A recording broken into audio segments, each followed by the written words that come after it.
Yeah, we started late November, so it was a good stint before we had a break over Christmas. I think we got a game in before Christmas and then had a handful of games afterwards when we got back in. But I think the girls built up pretty well. It was nice and steady, building up our fitness. There was a couple of games that the girls played really well against good opposition, a couple of NPL1 teams where they held their own.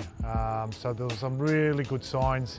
Yeah, as pre-season goes, there's sometimes a little bit of a dip. We just got to make sure that those dips happen rarely during the season. So yeah, it went well. Yeah, with such an extensive pre-season, obviously making sure that the competitive sort of competition of the opponents is kept up right throughout both sides of Christmas. How did that sort of balance out? Again, as you say, some good competition before the break and then coming back in and knowing crunch time's only a few weeks away. Yeah. Look, it's always a little bit tricky when you have, like you said, long pre-seasons, 3 months, if not longer, especially with that break in between, how that unsettles, and it's around the Christmas, New Year period where, you can have a few drinks and a little bit to eat, sometimes a little bit too much. But look, the girls came back pretty good shape, which was a bonus. That always helps. But look, we took the first period as more not really tactical, just getting into the swing of things. A lot of ball, enjoy it and get fitness naturally. So second half was a lot more games, build up, developing how we want to play. So we just wanted that nice steady progression. I'm sort of a coach that likes to use a lot of balls. It's not much pointless running. It's always a lot more enjoyable when you got the ball at their feet. So they did well, and we led up into round one. Didn't go our way.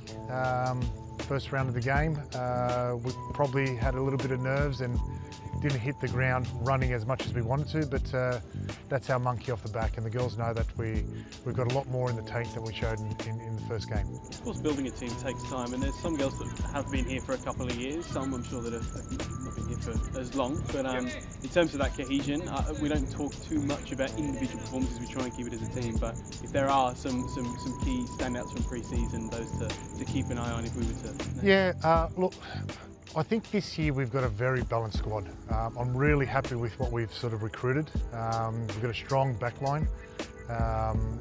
Midfields does well. We've just got to put in that final third, that combination and that ball in the back of the net. But look, for me, Crystal, who was with us last year, she played a number of games. She's in the 23s, but she's very good technical ball player. She's been fantastic all the way through.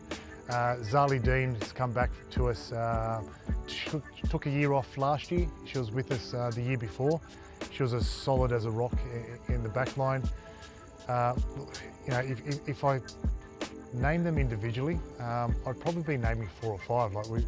Brianna, who's come in, has done an excellent job, and she's improving week in, week out. Ashley as well.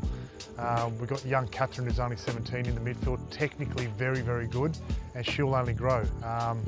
Also brought in Angel, who's an experienced player, been around the game for a long time, and she'll run all day, press, tackle, win the ball. She's so energetic, so I can't really pinpoint 1 or 2. I like the fact there's 4 or 5 that have sort of like stood up and gone, I want to show what I've got. And as long as that filters through the whole team, we've got a lot of experience there that have been there at the club for a while. So like I said, I don't want to pick on 1 or 2, keep an eye on. I just feel that we've got a good balanced squad, and when they gel together and they encourage each other, I think we can look to play some really good football. It was a mid-table finish last year. It's a very, very competitive league, this mine, for those that don't know about it. But what do you take from 2025 into, is it a similar League One women's season in your eyes, or do you see there's going to be some key?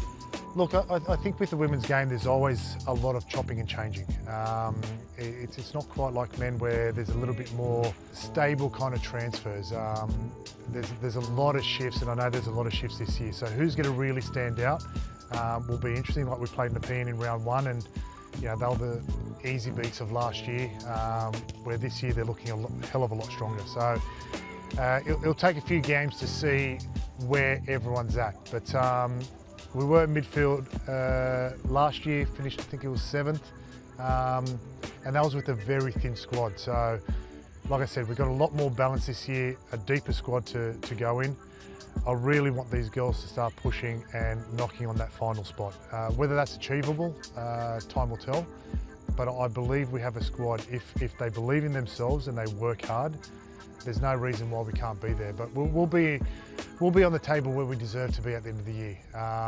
It always happens that way, but we'll wait for a few weeks just to see where the girls in all the other teams, where they fit in the whole scheme of things. So there'll always be a few teams that'll stand out. Hopefully we're one of them. I'll leave you with this as a final question. The club has made such an effort over these last few years to really hone in on the development of women's football. Yeah. And we named some of the youth players there, of course, that are coming through. We talk about those in the 23s who are still knocking the ball about behind us, and sound so happy to do so at a club like this and with ambition that is only going upwards and upwards. All the talk has been about the men, but the girls is such a key part of this club as well, and that's really shone through the last few years, and it's going to continue. Yeah, definitely. Look, like I said, this year we've recruited very well, and I think that emphasis on the club and who the club is and how we sort of like treat the players and all that, I think that resonates, and people talk and they know this is a good club to come to, and we've seen that this year.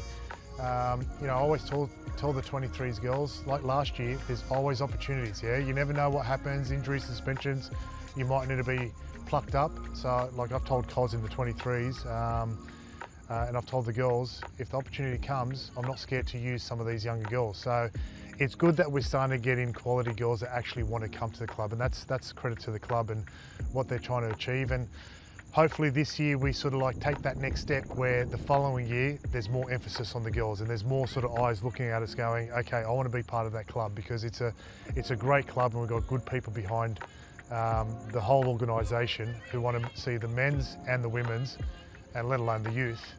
They want to see a successful Bankstown Lions. So I'm going to do everything we can to do that on the girls' side, and hopefully the men follow as well.